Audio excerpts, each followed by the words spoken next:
Pero Noé halló gracia ante los ojos de Jehová. Génesis capítulo 6 y versículo 8. Una vez que el pecado entró en el mundo, fue como tirarse de un tobogán o lanzarse desde un avión en caída libre. La humanidad quedó rápidamente dividida entre una gran mayoría que se entregó de lleno al pecado y una pequeña minoría, un remanente, que aún deseaba obedecer y alabar a Dios. Cuando la maldad llegó al colmo, Dios intervino drásticamente. Pero la gracia divina encontró una forma de darnos una segunda oportunidad. Bienvenidos a la lección número 3, por los siglos perpetuos. El título de la lección, por los siglos perpetuos, es parte de la serie que estamos estudiando durante este trimestre, titulada La Promesa, el pacto eterno de Dios. Mi nombre es Rudy Vivanco y les doy la bienvenida. Gracias por estar con nosotros estudiando el día de hoy. Hoy estudiaremos acerca del mundo antediluviano, el mundo que existió, que vivió antes del diluvio. También hablaremos acerca de aquel remanente pueblo, la minoría, el pueblo que decidió ser obediente a Dios, comandado por una persona de nombre Noé, con quien Dios entró en el pacto eterno, del cual vamos a hablar el día de hoy. Vamos a orar, pero antes quiero rogarles una vez más que por favor compartan. Si no se han suscrito todavía a los canales, por favor suscríbanse ahora mismo. Y también denle me gusta, compartan con todo el mundo. Gracias por eso.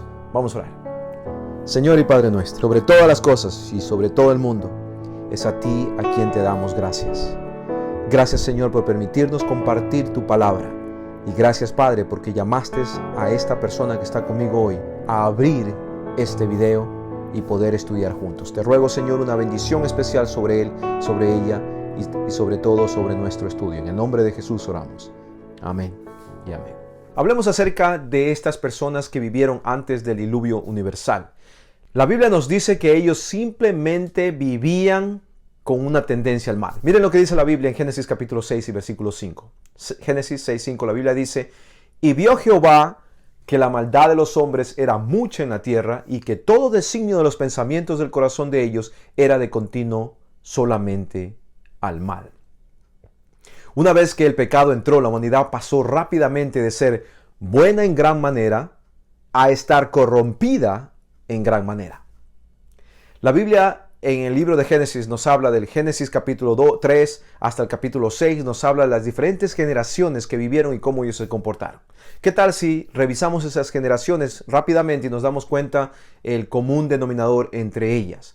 Por ejemplo, en Génesis capítulo 3, versículos 11 al 13, Génesis 3, 11 al 13, encontramos la primera generación, Adán y Eva. ¿Cuál era la característica de esta generación? El temor de Dios, y luego la desconfianza mutua y también la autojustificación. Eso es lo que encontramos en la primera generación en Génesis capítulo 3, 11 al 13. Luego nos vamos a la segunda generación, los hijos de Adán y Eva. Esta se encuentra en Génesis capítulo 4 y 8. Veamos las características de esta generación, segunda generación. Recordamos que Caín asesina a su hermano, entonces asesinato es algo que sobresale en esta generación. También esta generación era rebelde abiertamente en contra de Dios. Luego pasamos a Génesis capítulo 4 y versículo 23, Génesis 4, 23, y nos encontramos con la séptima generación. ¿Cuál es la característica de esta séptima generación? Número 1, poligamia. Y además, falta de respeto hacia la vida humana. Ustedes pueden ver esto en Génesis capítulo 4 y versículo 23, y esto es cómo la generación séptima se comportaba. Ahora, vamos a la octava y a la décima generación, y esa la encontramos en Génesis capítulo 6, versículos 2 y 11. Génesis 6, versículos 2 y 11. Aquí están las características. Los siervos de Dios se mezclan con los pecadores en estas generaciones, y la violencia simplemente no tenía límites. Así es como estaba el mundo en este entonces, y lo que viene después de esto es la consecuencia de este comportamiento que estas personas tenían antes del diluvio. Entre todo este mal y tendencia al mal y personas que vivían en rebeldía a Dios, existió una persona que la Biblia lo identifica como un varón justo. Veámoslo en la Biblia en Génesis capítulo 6 y versículo 9. Génesis capítulo 6 y versículo 9. La Biblia dice: Noé, varón justo, era perfecto en sus generaciones. Con Dios caminó Noé.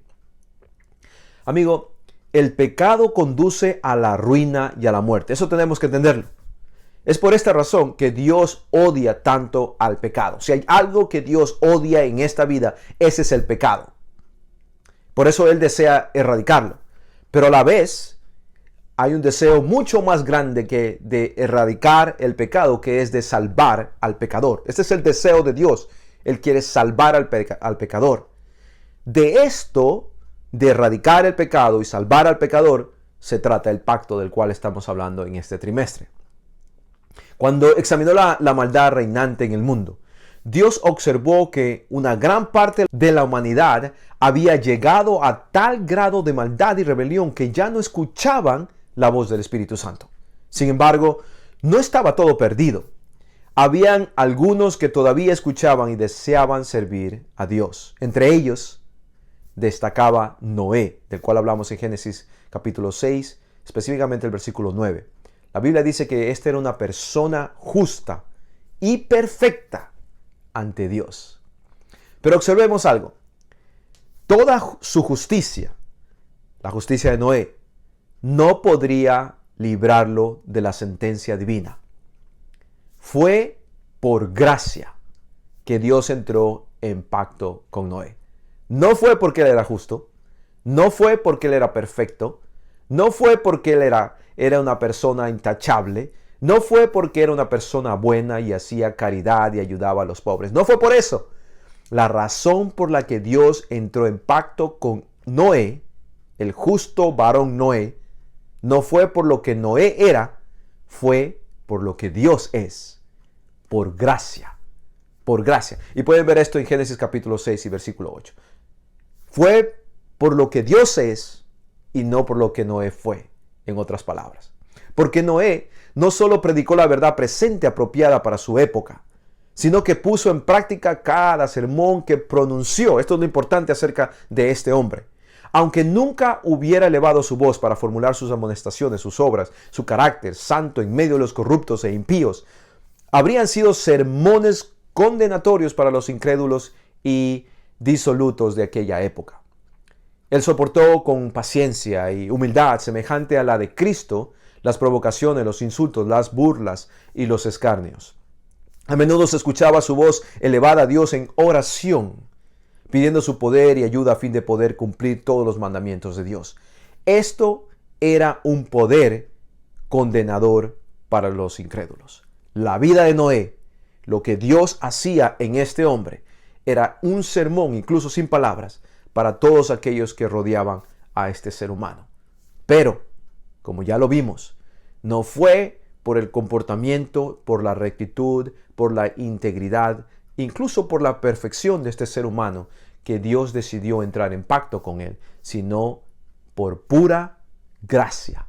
La gracia, el amor, el perdón de Dios. Hablemos un poquito acerca del pacto con Noé. ¿Qué es este pacto con Noé específicamente? Para eso vamos a la Biblia nuevamente, a Génesis capítulo 6 y versículo 18.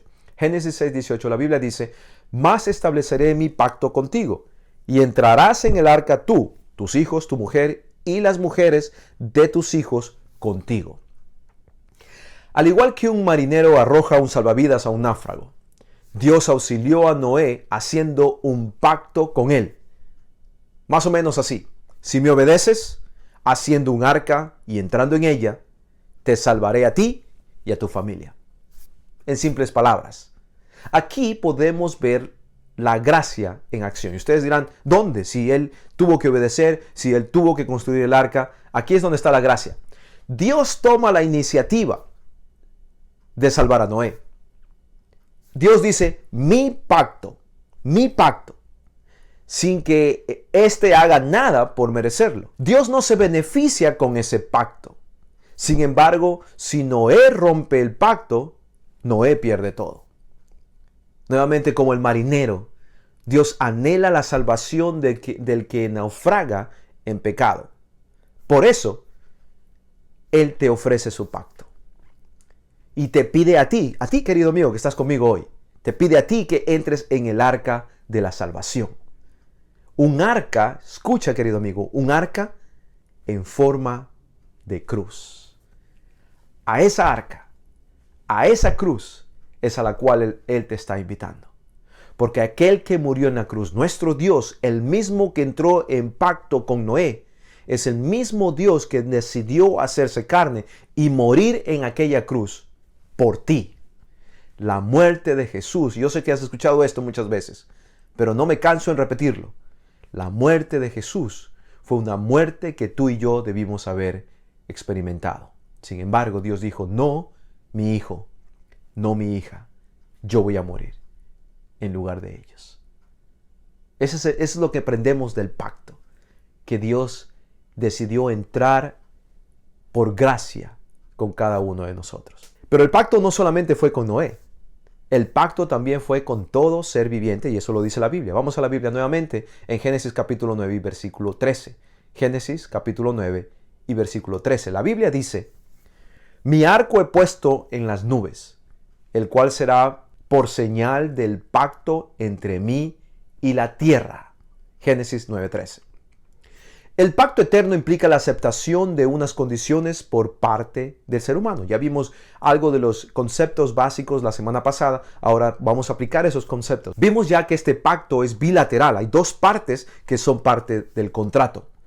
La persona de un lado del pacto debe querer entrar en pacto con Dios para beneficiarse de este pacto. Sin embargo, el pacto con todo ser viviente, del cual habla Génesis capítulo 9 y versículo 12, es distinto. Va más allá de la humanidad, extendiéndose a toda criatura animada, viviente. No hay que hacer nada para beneficiarse de este pacto. Simplemente Dios se compromete a no enviar un nuevo diluvio universal. Y ahí está la diferencia entre diluvios locales y diluvio universal. El diluvio del cual habla Génesis capítulo 9 es el diluvio que se llevó y barrió todo en el mundo, no solamente en un área pequeña del mismo. Y este compromiso lo publica Dios a lo grande. ¿Cómo es que lo publica grande? Él, junto a la lluvia, desconocida hasta aquel entonces, como ustedes se pueden recordar, Dios coloca la refracción de la luz. ¿Saben lo que es la refracción de la luz? Esta es necesaria para dibujar imponentes arcos de colores, lo que le llamamos nosotros hoy en día arco iris. Amigo querido, este es un pacto único. Querida amiga, este es un pacto inquebrantable. Amigos, este pacto cuya señal perdurará mientras perdure la tierra es un pacto que Dios te recuerda cada vez que ves un arco iris, para que tú sepas que hay un Dios en los cielos quien te ama y no quiere que tú experimentes la destrucción, sino que vivas eternamente con Él. Dentro de este mundo antediluviano, antes del diluvio, existió un grupo pequeño que todavía era fiel y obediente a Dios. Vamos a hablar acerca de eso por un momento. Para eso los llevo a Génesis capítulo 7 y versículo 23. Génesis 7:23, la Biblia dice, así fue destruido todo ser que vivía sobre la faz de la tierra, y quedó solamente Noé y los que con él estaban en el arca. El verbo quedar está íntimamente ligado con el concepto de remanente. Remanente quiere decir lo que queda, lo que sobra.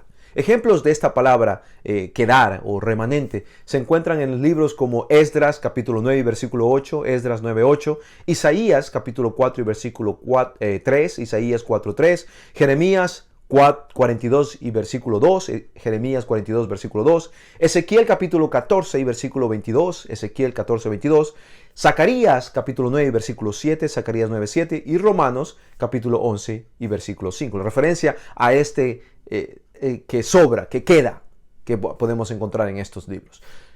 Dios juzgó al mundo antediluviano y lo condenó a ser destruido. ¿Por qué? Por la maldad de este mundo, por la maldad de los habitantes de este mundo. Pero a pesar de que había esta consecuencia de su maldad, Dios hizo un pacto, como ya lo vimos, de gracia, de iniciativa divina, con el remanente, con lo que quedó, con el pueblo pequeño. Aquellos que estaban dispuestos a escuchar a Dios y a su pregonero de justicia, como lo llama la Biblia, a Noé en la segunda carta de Pedro, capítulo 2 y versículo 5. Segunda de Pedro, capítulo 2 y versículo 5. Noé es llamado el predicador de justicia. Hoy nuevamente, querido amigo, Dios está juzgando al mundo. Amiga, por favor, entérate de esto. Su pacto sigue abierto, sin embargo, para todo aquel que quiera aceptarlo. Dios no te va a obligar que firmes el contrato sin que tú quieras. Él no te va a forzar. Tú tienes que querer. Tú tienes que darte cuenta, admitir que necesitas a Dios en tu vida y firmar ese pacto por voluntad propia. Aún hay una manada pequeña, un remanente, un grupo pequeño, un remanente fiel. Nota esto, querido amigo. Este remanente fiel, este grupo pequeño, ellos no son mejores que otros. Ellos simplemente aman a Dios y aceptan su gracia. Ese es el grupo que está definido aquí también en el ejemplo de Génesis capítulo 7. La pregunta con la que te voy a dejar, y quisiera que tú pienses acerca de esto seriamente y hables con Dios y le pidas que te ayude a contestar de una manera positiva esta pregunta es: ¿eres o quieres ser parte de este remanente? ¿Quieres ser parte de este remanente? Sigue estudiando con nosotros acerca de este pacto de Dios y aprenderemos juntos más acerca de la forma de cómo ser parte del remanente de Dios, aquel grupo que decide amarlo, servirlo, seguirlo, obedecerle hasta el fin. Espero que tú seas uno de ellos. Que Dios te bendiga y nos vemos la próxima semana con la lección número 4.